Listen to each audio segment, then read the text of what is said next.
the Governance and Audit Committee of Wednesday, the 27th of November. I can't believe the year is gone and Christmas will be on us before we know it.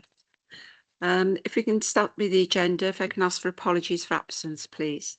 Thank you, Chair. Apology from Councillor Mike Lewis. Yeah. Agenda item 2, any disclosures of interest, please? Any disclosures? No hands up. No. Thank you. If we can go through to the minutes. Sorry, Chair. Sorry, Sam. Yeah, thank you. Can I just disclose in terms of interests? Item agenda 4 in one of the reports, Bishop Vaughan School is mentioned, where I'm the chair of governors. So I'd just like to declare that. Okay, then. Thank you, Sam. We can move on to the minutes of the meeting of the 16th of October. We can take them page by page for accuracy, please. Page 1, page 2, page 3, page 4, page 5, page 6, page 7, page 8, and page 9. Could I have some hands up if we believe that's an accurate reflection of the meeting, please? Yeah, hands up. Thank you. Thank you, councillors who are teams in. If we can move on to part A of the agenda, which are reports for discussion. And if I could welcome the Chief Auditor, Simon Cockings, to take us through reports 4 and agenda item 4 and 5. Welcome, Simon. Thank you, Chair. Good afternoon, everybody. As the Chair mentioned, this is the interim audit Q2 monitoring report. Outlines the work that we've completed between July and September 2024. Section 2 shows that we completed 15 audits during the quarter. 5 of those had a high level of assurance and 10 had a substantial level of assurance. We made 123 recommendations in the quarter, and management agreed to accept all of those recommendations, as shown in the table in 2.4. Just to make the committee aware, the team has been under restructure in the quarter. Some of the staff have gone part-time, and also we had 2 existing vacancies in the team already.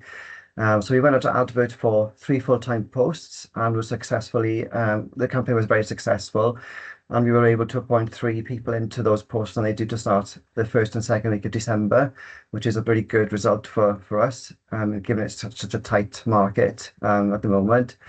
It's really pleasing actually to have a really good response rate. We had 20 plus applicants, and we had a good calibre of candidates to choose from, which is really great for us. In terms of the completion of the plan, 2.7 outlines where we're at in terms of the completion of the plan, which shows roughly 56% of the audit plan has been completed or is in progress as at the end of September 2024, which is on track. Luckily, sickness absence hasn't been an issue to date, which is positive. We do have contingencies in the plan already to cover expected vacancies and possible sickness. So the vacancies we have lost to date, or the time we've lost due to vacancies to date, has been covered more or less by contingency. So I'm not overly concerned at this point. Obviously, I am keeping an eye on things, Chair, and I will make you aware if things need to be flagged in Q3 later on in the year. No moderate audit reports were issued in the quarter. We also certified 2 grant claims, that's shown in section 3. In terms of follow-ups of moderate audit reports, in section 4 on page 13, we did a second follow-up of Clydach Primary School, and I'm pleased to say that all the outstanding recommendations have been fully implemented. And then the standard follow-up of the highest substantial assurance reports is shown in section 5, which is again positive, which shows all of the recommendations have been completely implemented in the follow-up that we did. So the appendices, Chair, are just the audits that were finalised in the quarter. Appendix 2 gives you an idea of the scope of those reviews and any of the key issues that were identified. And then you have the plan as at the 30th of September in appendix number 3. So I'm happy to take any questions, Chair. Thank you, Simon. It's encouraging to see that you've had 20 plus applicants for the vacancies, because I know you struggled in previous times, so hopefully we can retain them on this occasion. Okay, then, if I can open up for questions, please. I can take those teams in first. Julie? Thank you, Chair. And yes, it is good news that you've had an excellent recruitment campaign, Simon. Could you expand on it a bit and let us know whether the people that are coming in are going to be able to hit the ground running? Are they qualified or part qualified, or are they trainees? They're all internal candidates, Julie. They're all existing employees of the council. So they've got, well, they've got between 10, 20 and 30 years experience in finance within the organisation. So they understand the policies, they understand the procedures, they know the key contacts, etc. And they can all use the existing systems that we have in terms of our testing on the ledger, etc. So I'm fairly positive that the technical side of things will be fine. Obviously, they'll take a while to bed in and mentor, etc. One has got previous audit experience from a while ago. So again, things have changed since that, that time.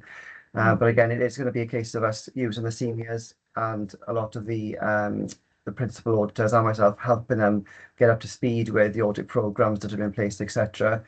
But yeah, I mean, I'm fairly confident they've all got a very in-depth finance background within the organisation. So I'm fairly confident, Julie, that they will hit the ground running. Obviously, there will be some things that they need training on in terms of the testing that we do. But again, we've got quite substantial audit programs for them to follow. So hopefully, after a couple of weeks or a couple of months, they will be able to hit the ground running. We are building in some training time after Christmas and into the new year to bed them in.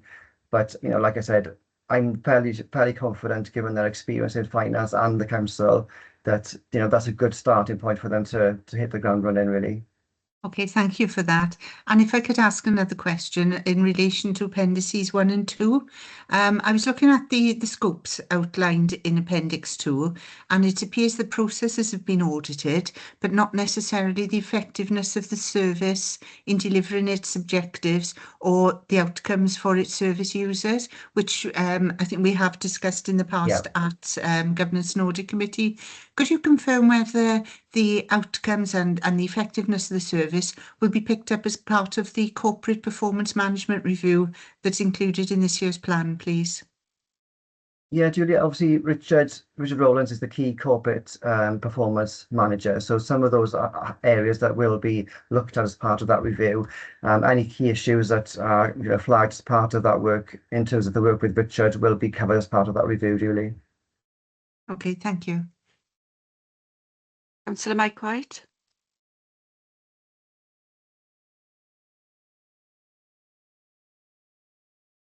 You're on mute, Councillor.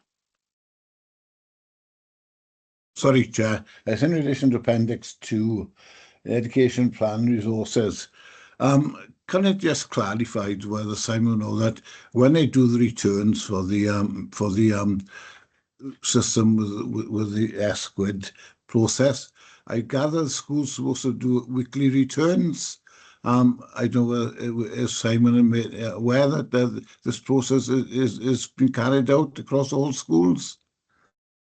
Are we looking at the thanks, Mike? Are we looking at the school kitchens audit? Yes, that's it. Yes, it. Yeah. Yeah, the weekly returns. The issues that we found with this was that some schools had some level of arrears. The schools are allowed to allow arrears if they see fit, but the schools are then responsible for paying back those arrears. So that's what we found when we were doing the testing. Some of the schools, they do regular returns, but the schools are still allowed to allow some pupils to have arrears in emergencies, for example. And what we were seeing since the change from SQUID over to Cunningham's, the new system, arrears seem to have built up a little bit in some of the schools. We aren't talking massive balances, like I say in the appendix, between £10 and £700 per school, and that equates to roughly between £4 to £17 maximum per pupil. So we aren't really looking at massive sums. But yeah, that was the key point. The returns are being completed, but obviously schools are allowing themselves to see some arrears arising. Okay, thanks, yeah. Thank you. Can I follow up on that question Councillor White's raised? It says in that paragraph that since the changeover from SQUID to Cunningham's, there's been no process introduced for the recovery of arrears. Do you know whether that process has now been introduced to avoid any further issues? And yeah, increase, yes, Chair. Well, I did speak to the catering and cleaner manager who's in charge of this area following the review, and there was a process in place, but it hadn't really been refreshed or circulated to the schools for a while. So the policy was redistributed to all the schools to make them remind them basically of their responsibility for recovering arrears, because it is the school's responsibility to recover those. And it is the school essentially that is liable for those arrears at the end of the pupil's time at the school. So if there are arrears, the school has to pay the catering and cleaning department back that arrear.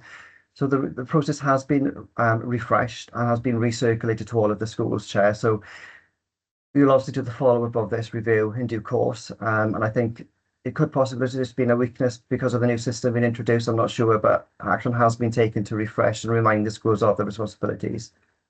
Okay, thank you, Simon. David. Hi, Simon. Congratulations on the recruitment campaign. It's good news, really, on this this meeting. I just wanted to ask you, obviously, with regard to people coming in, the next step is obviously retaining them. And I just wanted to know from previous possible exit interviews with people who've left the team, are you actually able to adopt some different approaches, well, obviously with the new recruits now, so that we're assured about the retention in the service? Thank you. Yeah, thanks.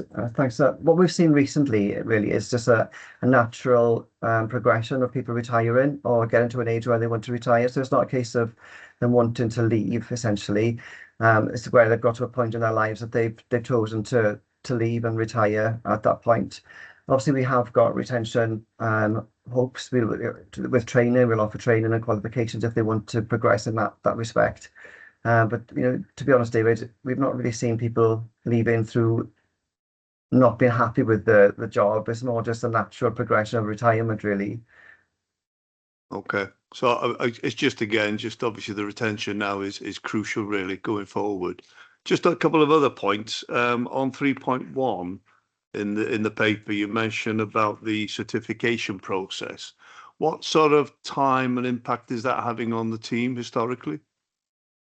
Yeah, historically we've been asked to certify grants as part of the plan. So these are built into my audit plan every year anyway, because the grant offer letters ask for internal audit review and certification before it's signed off by chief finance officers. So these are recurring jobs basically on the plan, and they're given probably 2 or 3 days per year per grant for certification. They aren't massive jobs, to be honest. They are just something that we have to do as part of the grant offer letter and acceptance of the grant by the organisation. Okay, thanks for that. And just the final one from me on Appendix 2, page 20.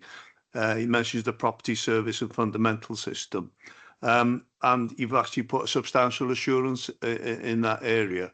But on the narrative in the key findings, obviously there's quite a lot of information there, and I just wondered how that equates to a substantial assurance. Sorry, which audit were you referring to? Is it? Is it Appendix 2, page 20?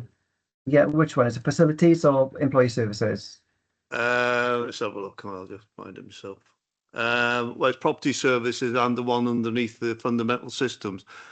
You've got substantial assurance in that column, but if you look across to the key findings, there's quite a lot of information in there.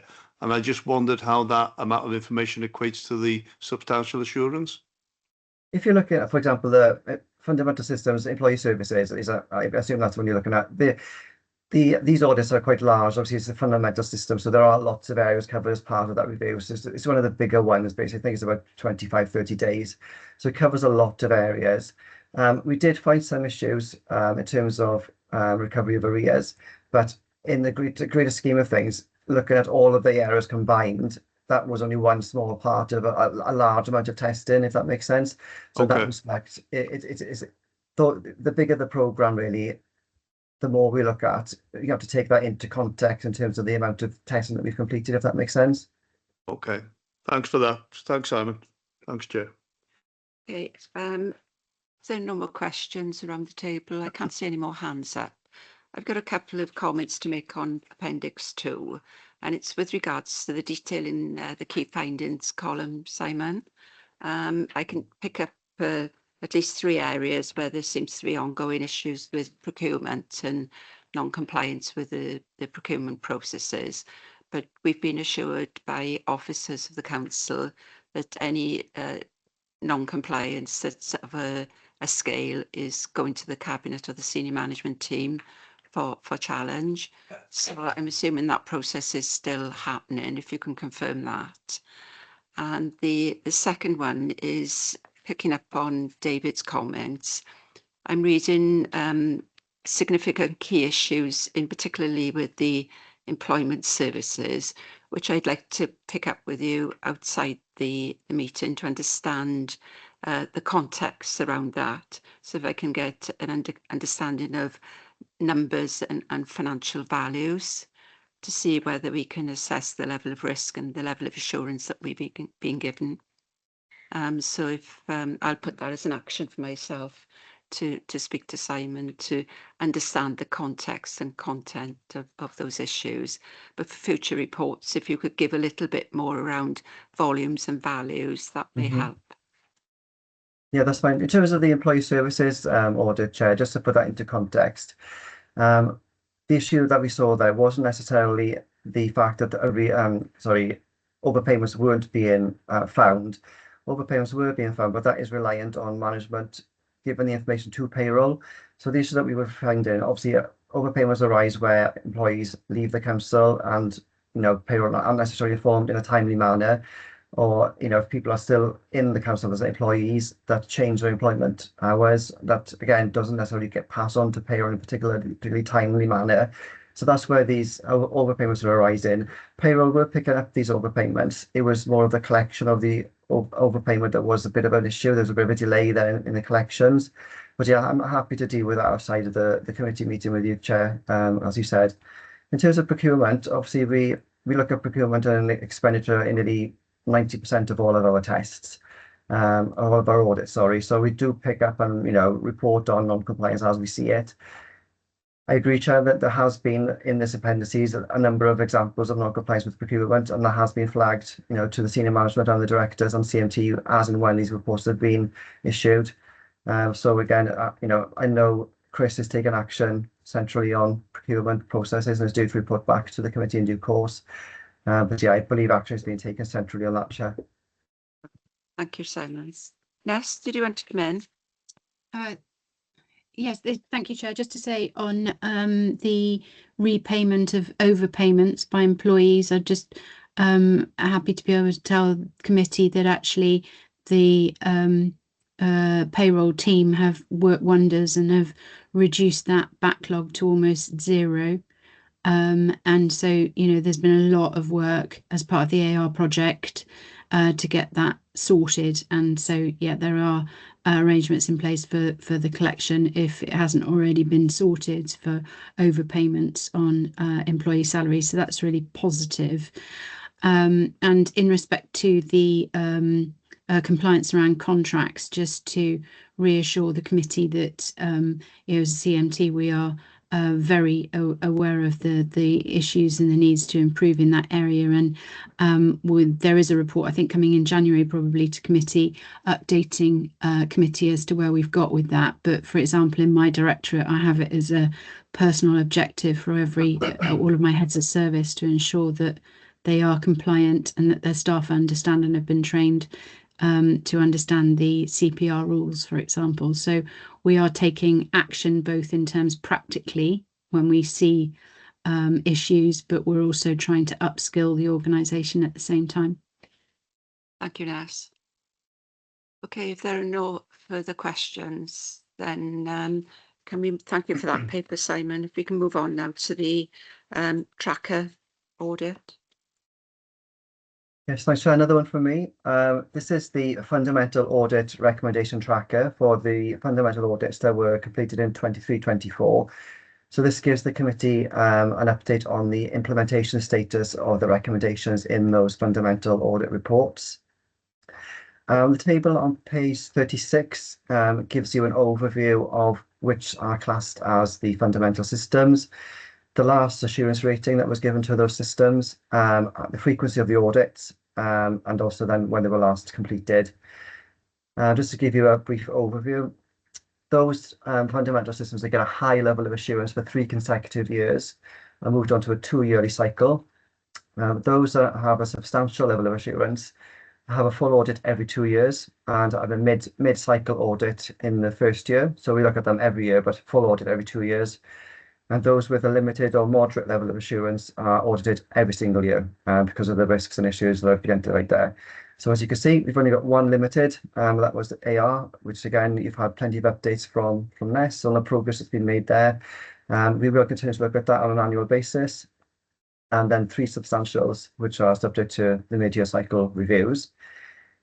So as at the end of the 23-24 fundamental cycle, 10 of the 14 have a high level of assurance, 3 have substantial, and 1 obviously is a limited.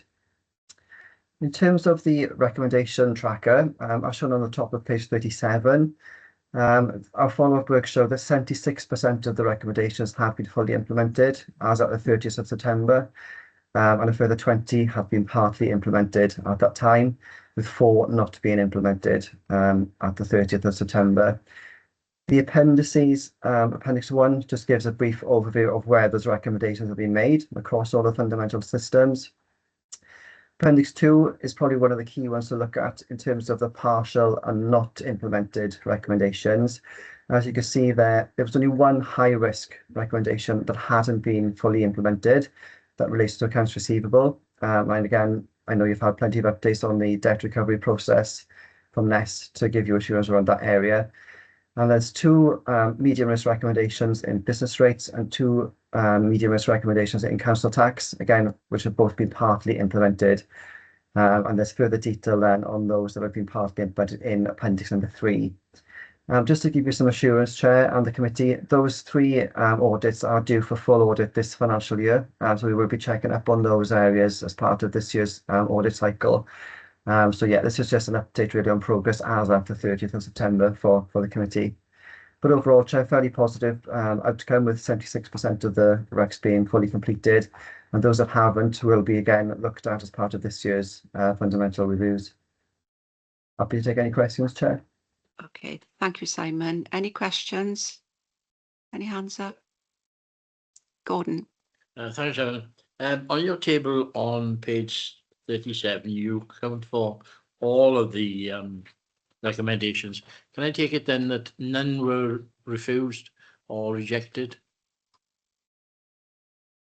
This doesn't actually classify them as not accepted, really. These are just where we've looked at the recommendations that have been accepted and whether they've been completed or not. The non-accepted ones would only be noted in the actual reports themselves. But if I'm to be honest, Gordon, I can't recall any of the fundamental recommendations not being accepted. I will look back to double check, but I'm fairly certain that we very rarely see any that aren't accepted in the fundamental systems. But I will look back to check on that, Gordon, and come back to you if that's okay. Okay, thank you. Julie? Thank you, Chair. Simon, if I can take you to page 46 of the recommendations tracker, not or partly implemented recommendations at Appendix 3. Housing rents review. It's classed as a low risk finding, but it is a repeat recommendation and it does involve GDPR and the destruction of data. Now, for electronic data to be destroyed, it should be no longer usable or accessible. I think we probably agree on that. So can you confirm whether the agreed action of checking with MRI whether the housing management system has archive facilities complies with this? As my understanding, say from archiving of my personal bank statements, is that archive data can be restored, which wouldn't comply with the destruction requirement. So can you take a look at this, please, and confirm whether the agreed action mitigates the risks to the council in terms of GDPR, and also explain why it was categorised as a low risk issue? Quite a strange question, Julie. I'll have to go back and look at the detail behind this and come back to you outside of the committee if that's okay. That's fine, thank but you. Yeah, if you don't mind, I'll have a look at it. I'll come back to the committee with a response on that one, Chair, if that's okay. Yeah, that's fine. And we can pick that up if you wish with the other discussion we'll have over the other audits that we mentioned earlier. Okay, thanks, Chair. Okay. Thank you, Simon. Any further questions on this report? I've just got a couple of comments really there, Simon. One is regards to the accounts payable payments over 50,000. It's got not implemented. and giving the low risk recommendation, it's not a priority in the narrative. So I think what it's saying is that payments over 50k can be processed without checks. Am I understanding that right? Sorry, what page are we looking at, Chair? Page 43 43. is reference 2.8.3.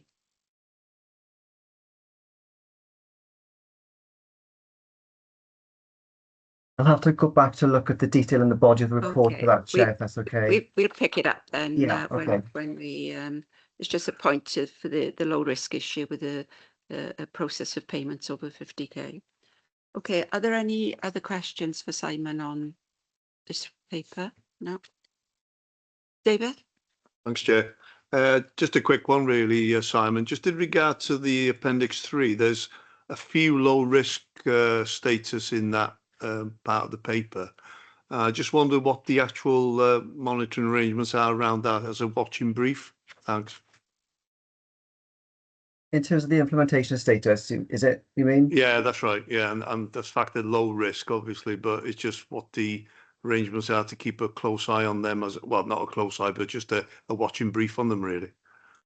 Yeah, I mean, the majority of these would be looked at on a 2-yearly cycle anyway. They would be subject to our standard follow-ups in September, and obviously every 2 years we'd be looking at these again.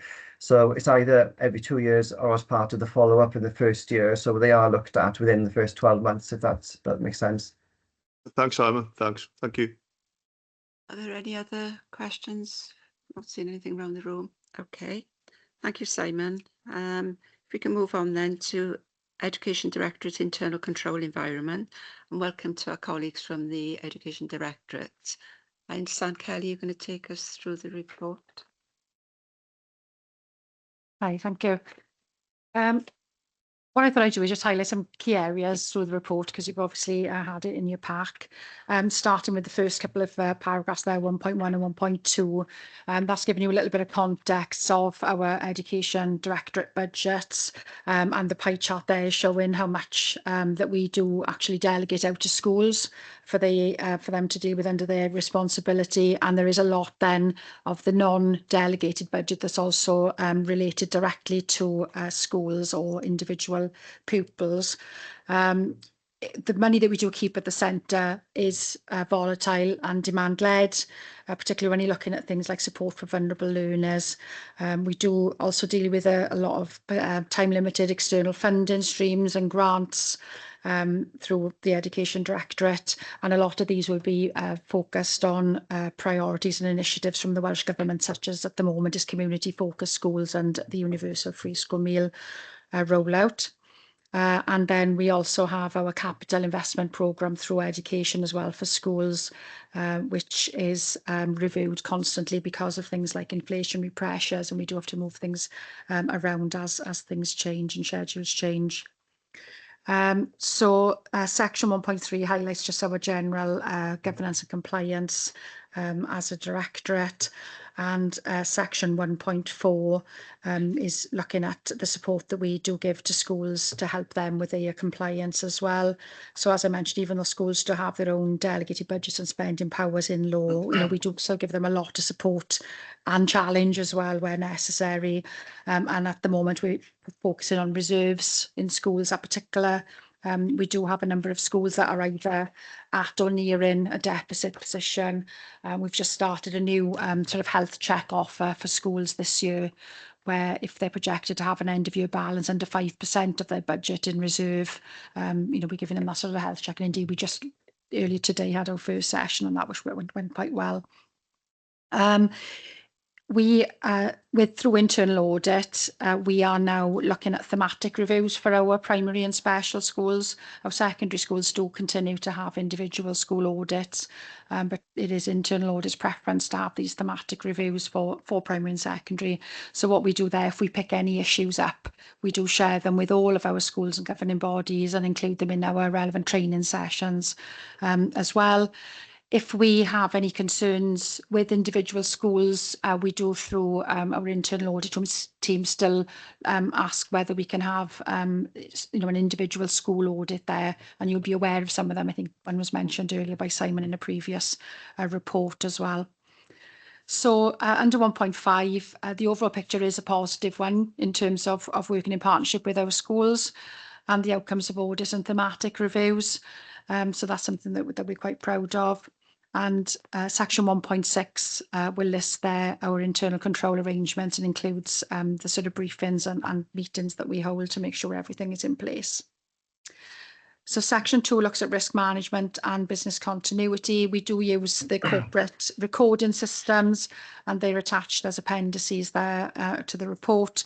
And you'll be aware that we are in the process of moving corporately to a new system as well. We do monitor our risks in various different forums within the directorate, particularly our PFM, our senior leadership board, and our EdSILT meeting, which is all about team managers with heads of service and director. And we do have a number of programme and project boards as well, in particular for our capital programme. Heads of service will also discuss current and emerging risks at our monthly one-to-one meetings with our team managers. Under section 2.3, we're covering school risks there. This was something that we've discussed when we come to governance and audit in previous years. So we do also add school risks to our corporate risk register as well, where they are sort of something that could be common across all of our schools. And we do also have our risks and issues meeting. That's a monthly meeting where a number of officers, not just from the education director, but from HR and other service areas, we look at all individual schools using a school profiler. So that profiler will also record support that we give to schools as well to support them, as well as any risks and issues that we've picked up. So I've highlighted at the bottom of 2.3 some of the common risks that we are looking at and supporting schools with at the moment. You know, we have had a few late renewal of DBS checks, so we do review all of those monthly through our risks and issues meeting. And then lack of strategic financial planning in a few schools, and that's being supported with a health check that I just mentioned. 2.4, we have business continuity plans for each service area, and schools are also advised to produce a business continuity plan, and we've given them a template that they can use for that. 2.6, looking at issues rather than risks. You know, we do continually flag perhaps a lack of coherence between growing national expectations and the co-funding settlements that we get. You know, sort of we're often told the funding for initiatives is in the settlement, and you know, we have to try and identify where all these things stack up. So I have flagged as well there about a lack of capacity across the wider council services and the construction industry itself, as we're looking at our growing scale of capital investment. You know, that is becoming more of an issue. So section 3 is covering our performance management and key performance indicators. We do have a service plan for each of our heads of service, each of the 3 heads of service, and the service plans are linked to our corporate plan. And every quarter, the director will take that review of the plan to CMT. We do have annual reporting cycles, you know, from normal corporate systems, but we do have our plan for education and schools, Abertawe 2028. So that 5-year plan is drawn up in partnership with schools and head teachers, and we do, you know, refer to that quite a lot through our work, and we have that sort of shared vision for education. Under 3.3, we note in there that as well as our corporate requirement for PFM meetings, we have our fortnightly senior leadership meetings, and we also have cabinet member briefings and our monthly EdSILT meetings with managers. So through those meetings, we do progress and impact our service delivery, and we monitor, you know, decisions and things like that through those meetings. So it is our key strategic offer. 3.4, each team manager is expected to contribute to delivery against the service plans that we have, and issues and are highlighted and risks are discussed in each one-to-one meeting that we have with our line manager, with our direct reports. 3.5, we have the annual appraisal system. We have ours on an academic year in education. So we have those appraisals in September, October, and then we have a mid-year review. 3.6, our team managers hold regular meetings with their own teams. And 3.7, we have performance indicators which are aligned to our corporate and service plans. So section 4, planning and decision making, under section 4.3, the overall leadership and strategic governance, as I've mentioned before, is through our SLB, which meets fortnightly. We do have associate members, and we rotate those onto our SLB, and that gives the opportunity to develop our future leaders and support our resilience in the directorate. So operational delivery of each of the education services is managed by one of our 10 team managers. And as we say, we rotate those onto the SLB system. 4.3, we do have quite a lot of strategic and stakeholder consultation groups that we work with in partnership groups. A lot of these will include head teachers and union representatives as well, and they work very well for us. Section 5, budget and resource management. I've listed under 5.1 the sort of the functions that we adhere to, the corporate functions there, which are the usual sort of PFM functions as well. But we do also cover schools as well as our own directorate. As I mentioned, schools have their own delegated powers, but we still cover them. Section 6, I'm just noting that we do treat fraud very seriously. We haven't had any cases of late, but we have in the past, and we have dealt with them and brought them to the committee with you. Section 7, compliance with policies, rules and regulatory requirements. Just to reiterate, under 7.1, that we have got those robust internal controls as set out in the report that do ensure we have that compliance with our policies, rules and regulatory requirements. 7.2, we do provide training to our managers, team managers through our EDSIL meetings, particularly in respect of financial procedures and budgeting, and we'll give additional training where needed. For example, following an audit, we have recently in our last meeting been looking at the accruals process, for example, and we'll have bespoke team training sessions provided by Neil Payne in finance on that. 7.3, with our schools, we provide financial training on a termly basis to all leadership staff in schools, as well as governors. We'll also offer bespoke training to newly appointed head teachers, or any bespoke training that a school will need. We do offer now specific procurement training as well to schools, because that is the area that does seem to be picked up most often when we do have our thematic reviews and audits in schools, and we continue to offer that to our school leadership staff and office staff. And under 7.4, we do also provide training now for the IR35, which is the online tax assessment check from the HMRC. And we are working with Audit to do a second thematic review on that theme as well. Section 8, programme and project assurance. Under 8.1, we do have a really mature level of governance around our QED, Sustainable Communities for Learning programme, and we work really closely with the Welsh Government, and we're expecting a second gateway review from them very soon, as we've just started our new 9-year rolling strategic outline programme. And then section 9, looking at internal controls. They summarise there the internal controls really that we've covered in previous sections on the report as well. Data security under section 10, again, this is an area that we take very seriously, particularly with the data that we hold on learners and young people. And under 10.3, we have arrangements in place to monitor PFM, that staff are appropriately trained and reminded of those procedures. And we can, tell from the limited number of breaches that we get that we are following the procedures there. And then finally, section 11, again, just sort of listing that we do, work in partnership and collaboration, as I've mentioned, with our stakeholders, particularly when we're planning and monitoring our arrangements. Sorry to whiz through that, but I don't see that's why I just some of your key points there. Very, very informative, the report. I have mentioned prior to the meeting to the directorate, if the future reports can contain upfront the key achievements that have been made during the year, because I think sometimes they go to the back of the report or within the report and they missed. And I think if, where we do well as an organisation, I think we should sing that praise, so that it can be seen. And also to sit beneath that then, the key challenges and risks that you faced and managed through developing the achievements. So I think that'll give a balance, upfront balance to the report, rather than go through the detail that's in the report now. So I'll open up for questions now, and I got Councillor Mike White. Yes, thank you, Chair. Thank you, Kelly, for a very, very good report, so very thorough.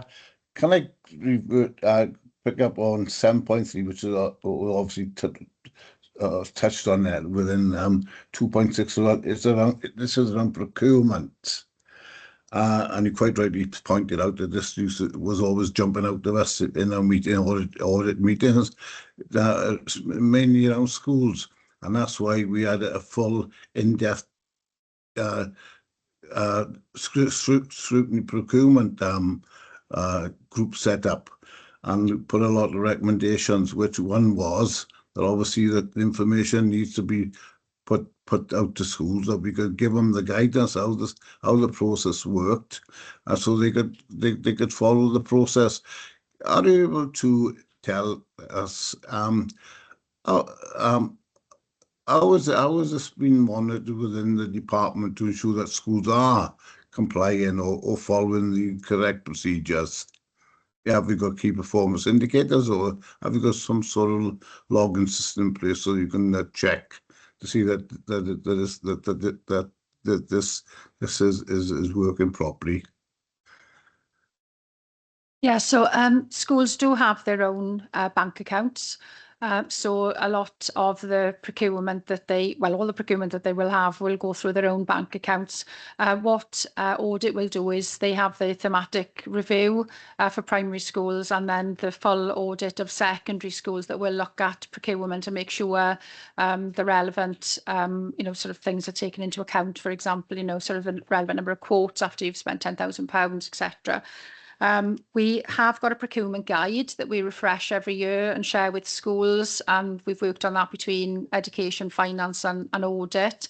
So that gives lots of good examples there. And as I said, we've got the procurement training as well that we offer to schools. We do keep an eye on who comes to the training, so we can prompt people to attend as well and make sure that they've got that there in place.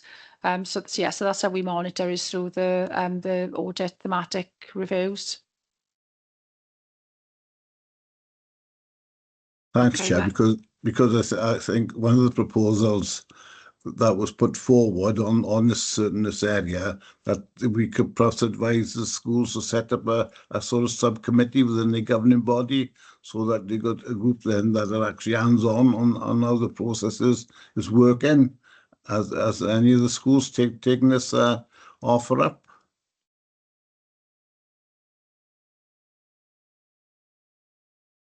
If I can answer, Yeah. Chair. Councillor White, I'm not sure if we've got an overview of those subcommittees that were recommended by the inquiry at this present time, but we'll go away and consider that question very carefully and come back to you at a later date with more information. Okay, so thanks a lot. Thank you. Thank you, Chair. Thank you. If you could respond through Jeremy, and then Jeremy can circulate that response in accordance with the process. Councillor Jeff Jones. Yeah, thanks, Chair, and thanks for the report, and thanks for the work you do with schools. You actually mentioned about the when it was on page 52 about the reserves, some of the schools with reserves under 5%. I haven't got a picture really, but the information I seem to get back is that a lot of schools are perhaps might even be in a minus position. You actually mentioned that you're offering a health check. Is it mandatory, if they got, shall we say, a continuous record of very low budget reserves, that they have to have an health check? And again, thinking about the future, I understand that things are, well, I'm going to crystal ball, but really that things are going to get a lot tighter. So will this health check, have you got the resources to actually dedicate these health checks to schools in the future? In response to Councillor Jones, I think what we have to do is support schools in the best way we can. We haven't got a particular mandate to offer these health checks because obviously it is a delegated budget. So the local management of schools means that they don't have to offer or listen to our advice. But our school finance group, our conversations really around the consensus required to offer this service is very much there. There's a commitment in the way we work in partnership to support our schools. Yes, the school could reject the offer, and that's perfectly fine. But in terms of the sharp end, we tend to look at the ones most in need first. So our recommendation to schools is to hold reserves to the value of 5% of their overall budget. But obviously, as they teeter towards the edge of reaching 0% reserves or below, then we would offer proactively that health check. Whether a school and governing body wants to accept or reject is a matter for schools and governing bodies, but I think the feedback we've had so far is that this service would be welcome.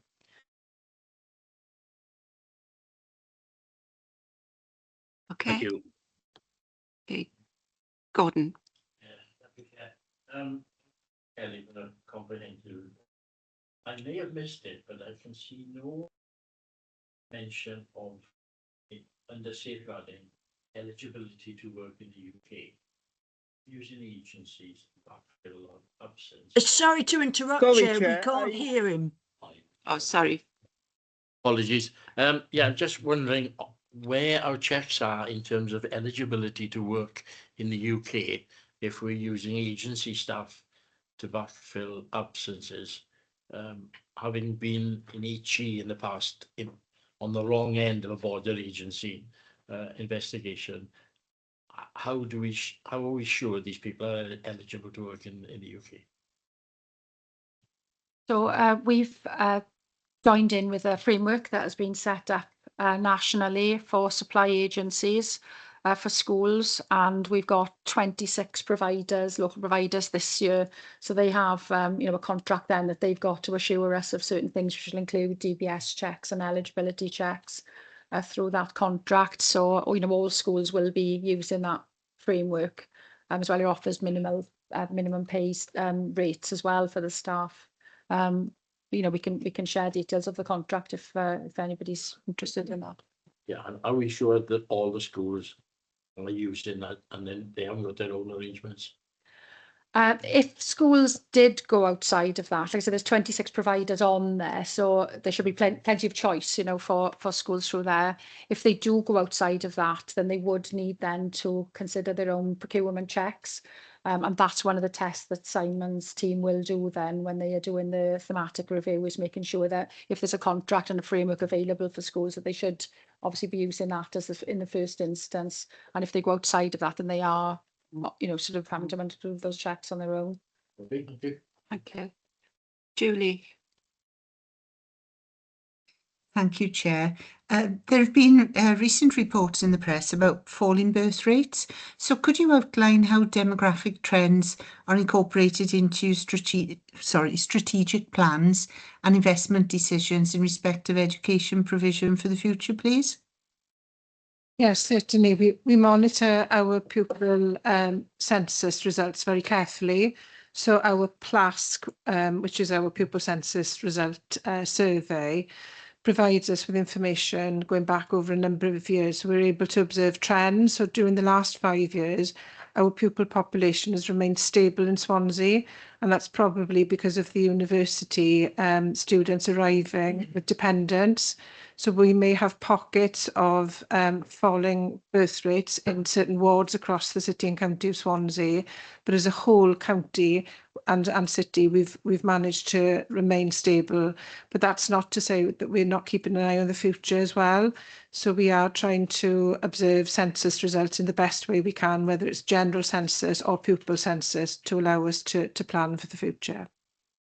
Okay, thank you. I can give an example of that as well. So, for example, if we are to look at planning our places in schools, in terms of having the right schools in the right places, and indeed ensuring that we've got sufficient places for our additional learning needs children, for example, we ensure that we've got as much information at our fingertips to allow us to plan according to future needs in terms of places for pupils as well. Thank you. David. Thanks, Kelly, for the report. Thanks very much for that and the presentation of the report as well. Just a couple of things from me. On 1.2, you mentioned about delegated and non-delegated budget. What's the distinction with those two types of budget, please? Thanks. Yeah, so the delegated budget is the budget that goes out to schools. So every year we determine from our sort of one overall education budget how much of that money goes out to schools, and under different sort of legislation, you know, once that money is given to schools, then it's up to the governing body then how they actually spend that budget through their budget plan. So it's, well, LMS, local management of schools legislation. Okay. And then obviously the non-delegated is what we keep at the centre, Right. although I think, as I mentioned with the pie chart, a lot of the money we do keep centrally that isn't delegated is actually for learners anyway. Helen's mentioned, you know, we've got for learning needs support, our pupil referral units, you know, home tuition. There's a lot of things that are for direct learner support that we keep back from delegation. Okay. Just my final point, I think you touched upon it on 1.5 on the second sentence there. Which indicates to me there's a variance in response to the work you do as a director, obviously with different schools, with different boards of governors, etc., especially around risk, finance, all the things that you mentioned in your report.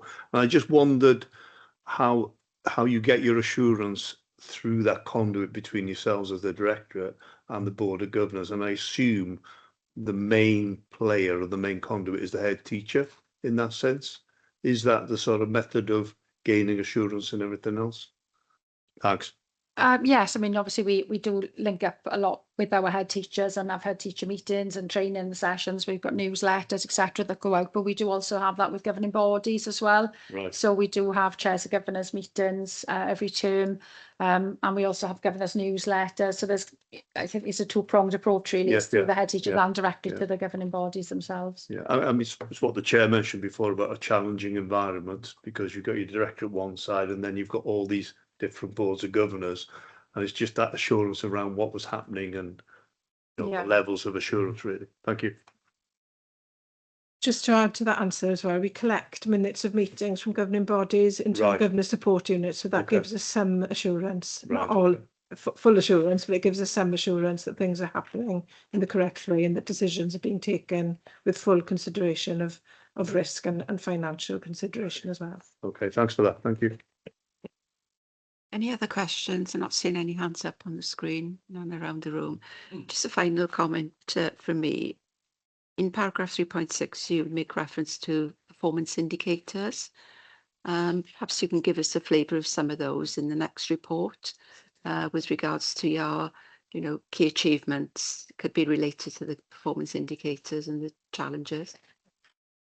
Just to respond to that, Chair, we do have obviously education scrutiny, and there's a level of overlap here, Yeah. but more than happy to bring our progress report and our objectives, which also includes our KPIs for education and our academic results as well. We can bring those as an appendix if needed to this committee. Yeah, but whichever way it works, not to create more work. Okay. It's just that I'm looking just to get that overview of how well everything is going, and for that to be in the public arena as well. Sure. Okay, if there are no further comments, then we can move on. Thank you both for attending today. And we've got Lee Wenham for the risk overview Q2. Lee with us? No, Chair, it's going to be me.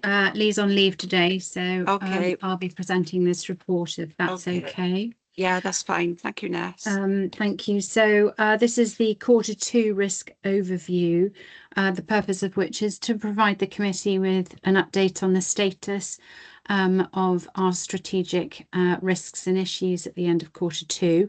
The recommendation is for committee to note the status of these And just to give you a bit of background, which is set out in the note, Q2, this is the first quarter that we're presenting the information to you under our new risk management framework and policy, which was approved by Cabinet back in April.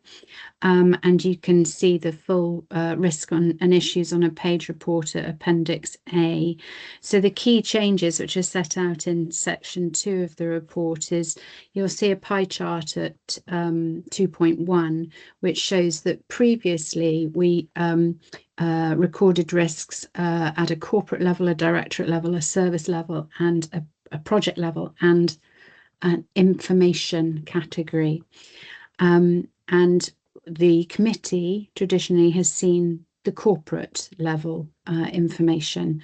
Now, under the new framework that was approved back in April, we agreed that we would separate out strategic risks and issues. So we moved away from corporate directorate and service risks, and we have established 2 new categories, strategic and operational. So operational are those which previously you would have classed as service risks, and strategic risks are those which have an impact that is wider than a service area. And has a significant potential impact on the organisation as a whole. So under the new framework, you are being presented with strategic level risks and issues.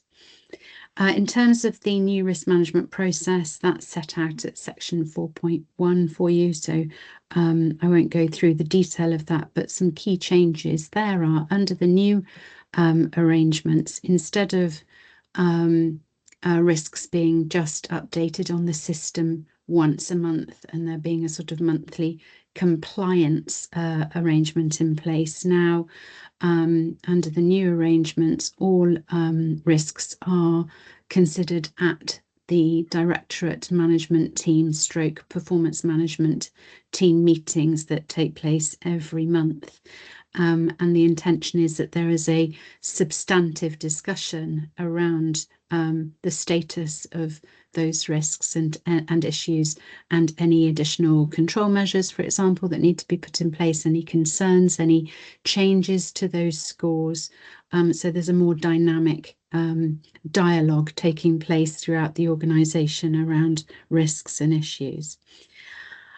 So all strategic risks and issues will be presented to this committee quarterly, and also presented to our corporate management team monthly. Now, there are other elements under the new framework which we are still in the process of implementing, and those are around becoming more sophisticated, I guess, in terms of our analysis of our risk profiles. So we are working on setting target scores for every operational and strategic risk, and also then looking at categorising the risks and attaching to those categories the level of appetite that the council has to tolerate risk. And from that, then we can understand to what extent we're prepared to tolerate the scores that we're seeing if they are below our target score. So those changes are being worked through at the moment, and will be available to committee for Q3. Those additional enhancements are not yet available as at Q2. So in terms of the risk status at 30th of September, now you'll see from the appendix that actually we've included the updates for October as well. That's just because of the kind of timing of this committee, and it meant that we were able to include October's figures as well. But in terms of this being a quarterly report, the chart at 5.2 shows that we have 19 strategic risks and 7 strategic issues. And the detail of those is set out, as I say, in the appendix. In terms of just picking up on this is an iterative process of us getting and putting in place this new system or new framework. And part of that was also about having a new software application to help us manage risks across the organisation. You'll be aware that we have now a new performance management system, which is a product called InPhase, and we've been working with the providers of InPhase to develop a system for our risk management framework.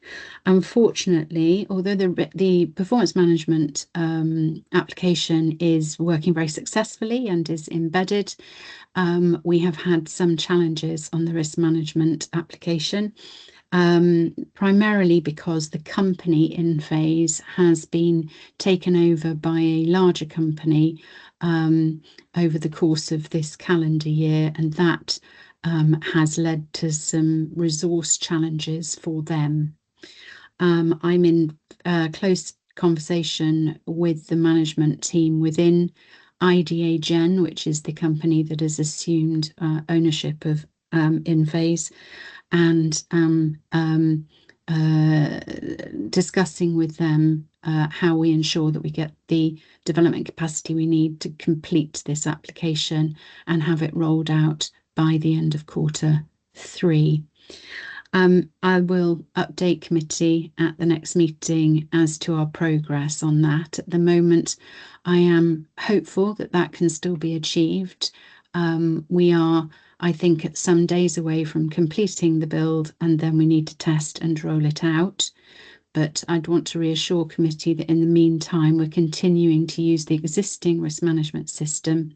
So you can be assured that we are still managing, monitoring and reporting risk, albeit we're not using the new application, which is intended to have those whistles and bells around targets and appetites and categories and tolerances. With that, Chair, I recommend the committee to note the content of the report, and I'm happy to take any questions as ever. Thank you, Nes. I mean, the Chief Exec had updated me with regards to the situation with InPhase, so thank you for advising the situation to the committee formally. It's a shame, really, that there was a takeover in between work that was ongoing, but hopefully with your efforts it'll come to a closure and we'll have a successful operational system by Q3, fingers crossed. Any questions for Nes on this paper? David?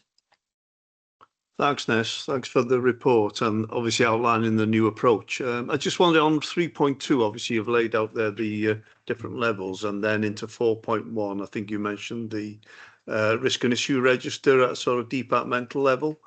I know it's early days, but I assume there'll be a sort of an up and escalating and a de-escalating situation here in regard to the different status of the various risks and the operational issues. Would that be fair to say? Thank you. Absolutely. Thanks, David. Yeah, so what will happen is the discussion will take place at the DMT meeting. And then if there is an agreement that either the risk score needs to change and be escalated, or if a risk needs to become an issue, that then will be reflected in the system. And then those things can be managed appropriately. Issues is to ensure that the issues, if you like, have a very immediate and targeted focus on their resolution, and so risks can become issues, as we all know, in a very short space of time. So if that should happen in between a DMT PFM, there's no reason at all why the risk owner can't. They would just go in and update that on the system and would then be in touch with the relevant sort of management to ensure that that was handled appropriately. Just thanks for that, Nes. Just on the risk and issue register, who's actually got responsibility and accountability for that register? Is it the head of service, or is it the director, or what level is that? Sorry, go on. So each risk has a risk owner, right. And that will either be a head of service or a director, and also the relevant cabinet member is also part of that process and is recognised on the register as that being the kind of management arrangement, as it were. And it's up to that individual then to keep an up-to-date record of what is happening with that risk or issue. Okay, thanks, Ness. Thanks very much. Thank you, Chair. Thank you. Are there any other questions? I'm not seeing any hands up. Thank you, Ness, for this report. It is for noting, and I do welcome the efforts that are being made to improve the situation and the reporting particularly. I think the use of the pie charts is a really good way of illustrating that situation, and I look forward to seeing how the progress is made and completing in using the new system once it's built. But thank you, Ness. I appreciate Thank that. you. If we can move on then to the corporate fraud mid-year report. Jonathan Rogers, you with us?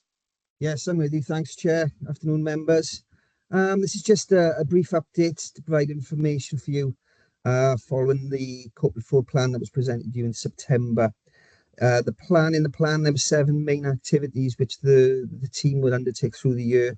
And I'm happy to say that I believe sufficient progress has been made at this moment, which would point in the direction that we will achieve all 7 areas we've set out in the plan in September. Just some notable things to update you on in terms of overpayments that have been realised through the first half year. The overpayments are over £114,000, which was against a figure of £206,000 in the previous year. So we were on target to record an increase in savings and overpayments raised. The other notable thing which came out last year was in housing, where we recovered 7. We assisted housing in recovering 7 properties back into stock, and already through the first 6 months we've got 5 back into stock. So again, we're on target to increase those figures. The National Fraud Initiative exercise has now been completed. There's 95 reports, over 10,000 matches, of which we looked at nearly 3,000 matches. The table then presents the figures, the results from the key areas within those matches. I think I've been reticent in the past to turn around and make a lot of the notional savings that have been applied in the NFI. But I think I've now got hold of the documentation which NFI use and where they get their notional savings and outcomes from. And I've also provided a bit of notation for you to understand it as well. I think the key thing in there is the top of the table, waiting lists. When I previously came to you after the 2020 report, where our savings were relatively low compared to the rest of Wales, we then approached it and threw a bit more resources. Ben had given us more staff, so I used those staff. We sat down with housing, and we've actually did that. Instead of doing just a part bit of the exercise, a sample of the exercise, we've actually hit the exercise and done everything, and I think the results speak for themselves. So much so in the Audit General report, Audit of Wales General report, we are noted in there for the way that having a corporate fraud team and our approach we've taken to those housing waiting lists. Blue badge, yes, blue badge is down, but I think that's in line with the rest of the Wales, and I think that's mainly down to the previous exercise encountering in COVID. I know we keep talking about it, but you can't get away from it. COVID happened in that period, and that had a major impact in blue badge reductions.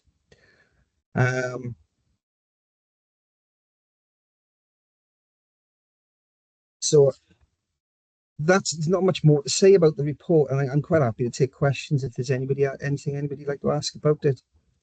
Thank you, Jonathan. I appreciate that. I mean, it looks as if you're making good progress, and you've got a bit more resource to be a bit more proactive as well.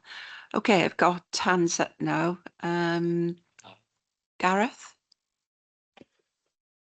Thank you, Chair. And just really to welcome Jonathan's presentation of the report and the work that's been done on the National Fraud Initiative in Swansea Council. As Jonathan noted, we did highlight the work of the team in very specifically within the report so that other councils may be in contact with Jonathan and the team to see the work that they've done, but obviously that has had a significant impact on the totals that you see in the report in terms of the board that the outcomes that you've identified there, Jonathan. So I think that members will be pleased to see that. So we just wanted really just to thank the council for its proactive engagement in the NFI process, and obviously we will be working with Jonathan and his team to continue that work in this really important aspect of the council's arrangements. So just wanted to put that on record, Chair.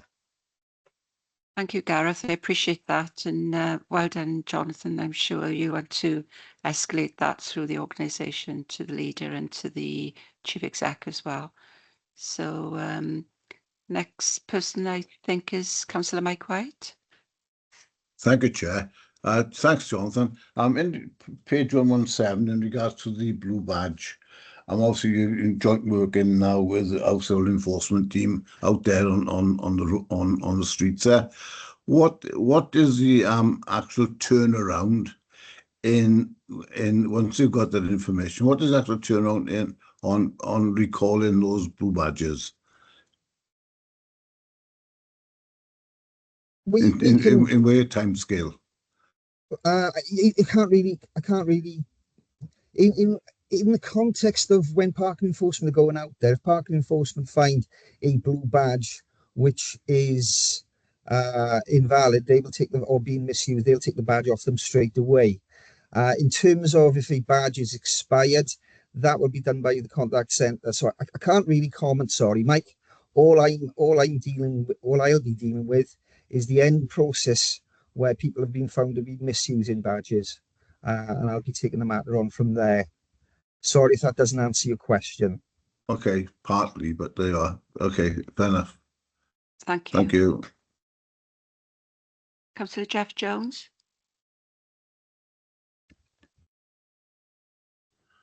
Yeah, thanks, Chair. Jonathan and Gareth, I've been a bit top here. Looking at the 2.4, the table you've got here, you mentioned before you made savings of 148,000, I think it was. What exactly is this table actually telling us? You can see the figures in red are the National Fraud Initiative 2020. I think I understand that. But what are those figures and how do they relate to the saving that you actually made? You know, you've got a 651,000 total overpayment for waiting lists. So what association is this table with your savings? Right. Where I talked about the savings that have been made, the £148,000 savings. Is that what you're talking about, Jeff? Yes, yeah, you mentioned a figure earlier. Yeah. Sorry. The National Fraud Initiative is just an exercise which sits alone, right? That 148,000 is the savings that have accrued through all the other activities outside the National Fraud Initiative. Right. So that will include areas where we have benefit investigations, where we find council liability problems and things like that. Yeah. Sorry if that's not clear. No, Does that answer the question? I just couldn't associate what this table is actually telling me. Is that the National Fraud Initiative? Yeah, a national saving or? No, that's the savings in the National Fraud Initiative exercise that Swansea have accrued.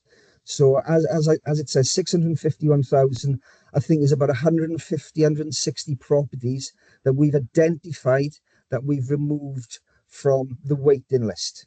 And the National Fraud Initiative say that that's the outcome and the saving that has been agreed upon as the saving towards society, in effect, on doing all that work.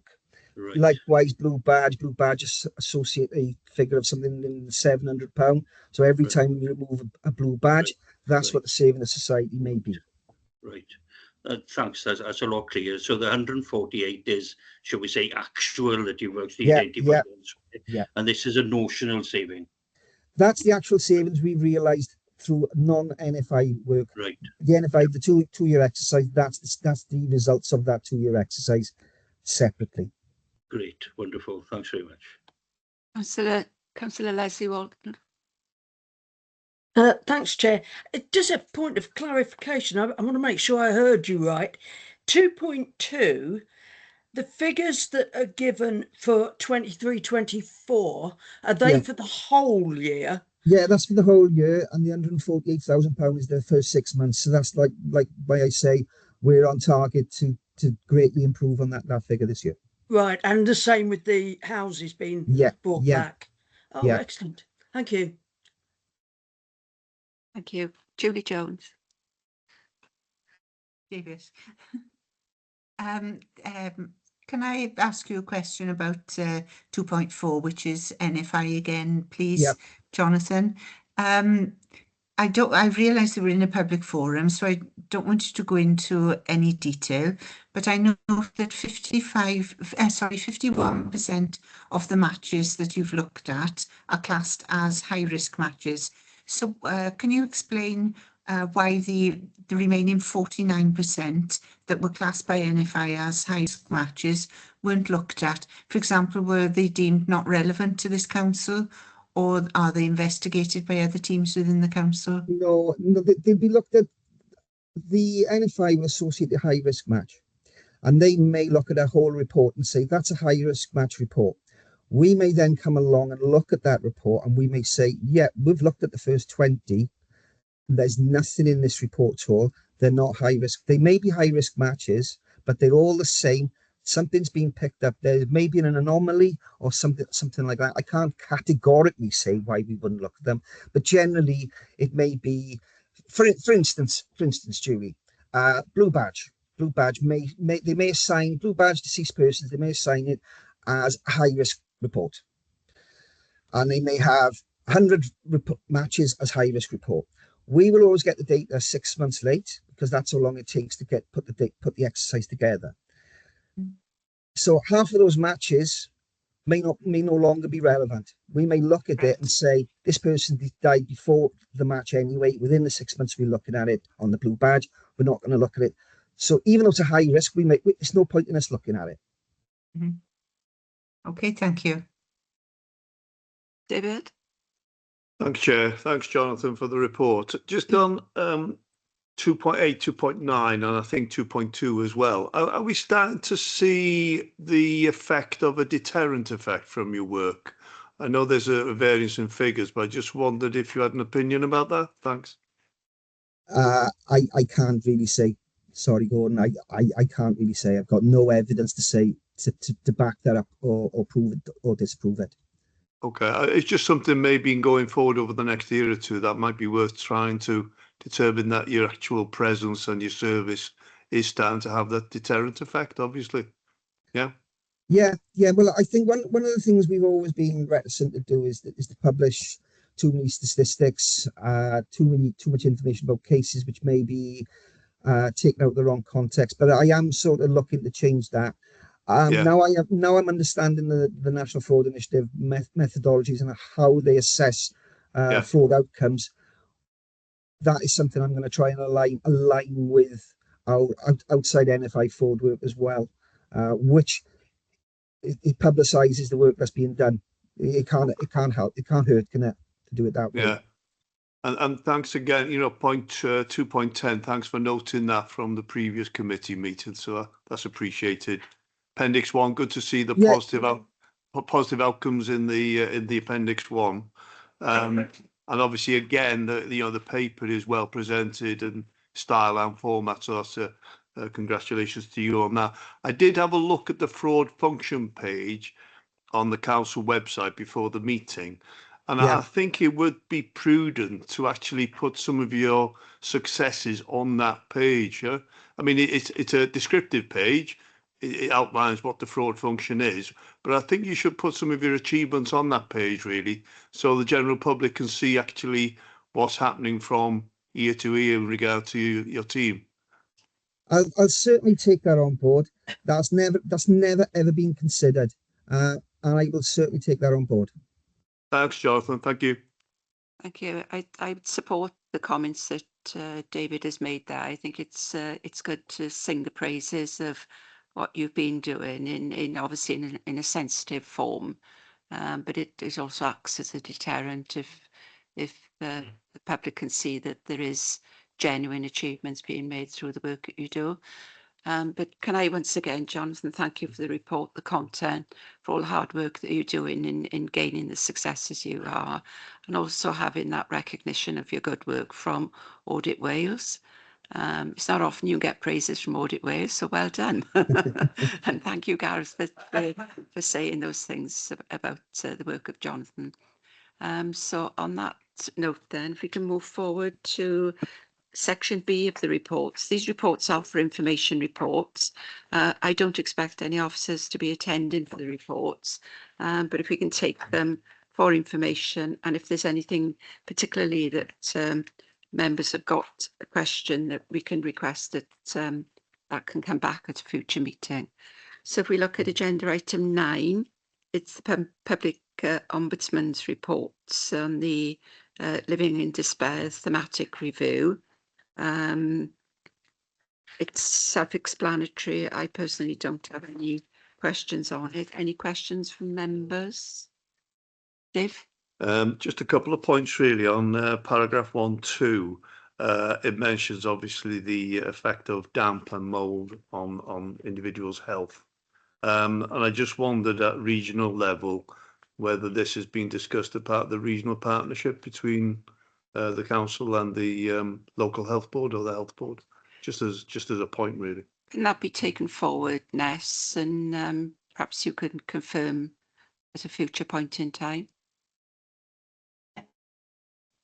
Yes, of course, Chair. Sorry, my mute wouldn't come off. And yes, of course. Thank you. Thank you, Ness. Just another one on paragraph 3.3 and 5.1. Obviously, there's a lot of work with tenants and properties under the council's jurisdiction, but I just wondered in regard again to this damp and mould, whether the council has a role of raising awareness with the general public of the council area, just to sort of get that message across from a health perspective again. Thank you. Thank you, David. Great. Ness, can you pick that one up as well? Sure, yeah, please? no worries. That's lovely. Thanks, Ness. Thank you. If we can move on to agenda item 10 then, which is the annual review of wellbeing objectives. This report was placed on the agenda for today. I think in hindsight, we could have asked for it a bit sooner. But I just want to reflect that the work that's been done through scrutiny agendas, there's been through a significant number of arenas. If you read the report, you know, it's gone to council, it's gone to scrutiny, it's gone through a number of boards. It does show the work that's been done in those arenas around evidence in the progress being made with the wellbeing objectives, etc. We've also had some detailed reports at this committee on separate headings within the appendix. I'm just thinking of the transformation one, particularly transformation of financial resilience. Ness herself has presented along with Ben detailed reports. So again, it's for noting, unless there's anything specific, perhaps for the next update, maybe we can get it sooner so we can see what the end of year position was closer to the end of the year rather than leave it. But that was my personal oversight. I should have picked that up. It's been a bit late to come in. But, you know, we must reflect the work that's undertaken in other arenas, council, cabinet, scrutiny, etc. So we don't want to overlap any work that's been done there, other than take assurance that that is happening. And I know the scrutiny panel are due to meet on the 8th of April, and the annual review of wellbeing is on that agenda as well. So look forward to it. That's in hand. So unless there's any comments, particularly on that one, I'd like to take Councillor Mike White. Yeah, just to clarify, Chair. Yeah, we recently had the officers from the Public Service Board there who works now health service as part of the partner of the Public Service Board in regarding issues of working jointly working together, and only meeting just over a week ago in the scrutiny board itself, we had a cabinet member for social services, obviously, which was touching on health and well-being in that report as well. So, you know, that's gone on in the last sort of 4 to 6 weeks. Okay, thank you, Councillor White. There are no other comments then. we can move on to agenda item 11, which is the Audit Wales recommendation tracker. This is the result of the work that Richard Rowlands had progressed, and I know Audit Wales are pleased to see that the council are now able to track the progress against recommendations made in their reports. I do like the way this report has been presented, where it's summarising in section 2.1, you know, the key issues and areas that have been progressing, along with the appendix, although it be quite small in font, we can actually see. But I think we've got one query regarding the contents of that appendix, with items being complete or closed where the data's not come past. Can I invite Julie to ask that one? Oh, thank you, Chair. Yeah, I noticed that a number of the actions are marked as closed, even though the completion date hasn't been updated to completed. So I'd like confirmation whether the actions have been completed prior to closure, or whether they are closed because another action has been opened, which takes the finding forward. And as an example, I can give reference number 9, which is the digital strategy review. It's marked as closed, but it's got a completion date of March 2028. Thank you, Julie. Ness, can I ask you to take that forward again? With yes, I'd say the review, the strategy was reviewed partway through, and an update report was provided to Cabinet on that. But the strategy itself is a 5-year strategy. So there's an annual review. So it's closed because we've done the annual review, but we'll do an annual review every year of the strategy. Okay, Julie. Does that make sense? But maybe we need to clarify that in the narrative. Yeah, perhaps so. And like what I'm concerned about is that actions, even though you intend to do an annual review, that the actions aren't lost if the particular recommendation actions are closed on this tracker. Yeah, well, I mean, that was just one example. Yes. So yeah. perhaps you can take a look at the others and make sure that they're all covered off. Thank you. No problem. Thank you, Julie. Thank you, Ness. If we can move on then to agenda item 12, which is the Governance and Audit Committee tracker report. This is work that we've asked to come back to us at a point in time. There are a couple of ongoing matters that need to come back, but they've all got dates in the main. I think they all have dates. And if they haven't got dates, perhaps Jeremy can get dates in them for me. So that's for noting as well. And the next item on the agenda is agenda item 3, which is the work plan. We had some training booked in for this month for complaints process training and governance and audit committee assessment. This is our own assessment of whether we're effective or not. And I'm suggesting, along with Jeremy's recommendation, that we move that into April or June, because we've actually had a number of training sessions during the last sort of 12 months. And I think, you know, we can put some forward rather than have an overburden of training and overburdening the officers who provide that training for us. And I think we're going to look at moving a couple of reports into the beginning of next year, because I'm aware that there are some pressure points with key officers that we may need to look at the size of the agenda for March. I think it's March, to try and balance it out so it's not such a burden for the officers to present the papers for us. So that will be slightly revised coming back for next month for us to see. And if there's any comments on that. Councillor Leslie Watton? Yes, I'm not quite sure what you just said, but I noticed we should have had complaints process training today, I suppose. Yeah.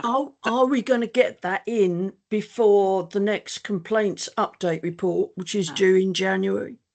Well, Sarah Lackenby have confirmed that there's been no changes to the system from when she did the last section of training. So unless there's something specific, Councillor Walton, that you want to pick up as training in a future period of time, I've agreed, well, if there's no change, then there's no additional information, and we can always reflect back on the recorded training that Sarah gave us, which is recorded from the previous period. Might be worth just circulating that again. I mean, I don't know what other people feel, and I've been on this committee for quite some time now, but sometimes it's just worth having a refresher. So, just to have a quick flick through, particularly if you're then going to get a relevant report on that particular area. Yeah, happy to support that, Councillor Walton. Thanks. So if Jeremy can circulate that complaints training recording for us, and then we can have another look at it. That's great. Thank you. Thank you for that, Councillor Walton. And I think that that concludes the meeting for today. Can I thank everyone for attending in person and on Teams, and for your participation. It's a really productive meeting. And before we go, can I just wish everyone a happy Christmas, and hope you all enjoy and don't overindulge. Thank you. Merry Christmas. Thank you. Merry Christmas. Thank you all. Thanks very Thank much. you. Bye bye. Bye. Happy Christmas. Bye Thank bye. you. Bye all.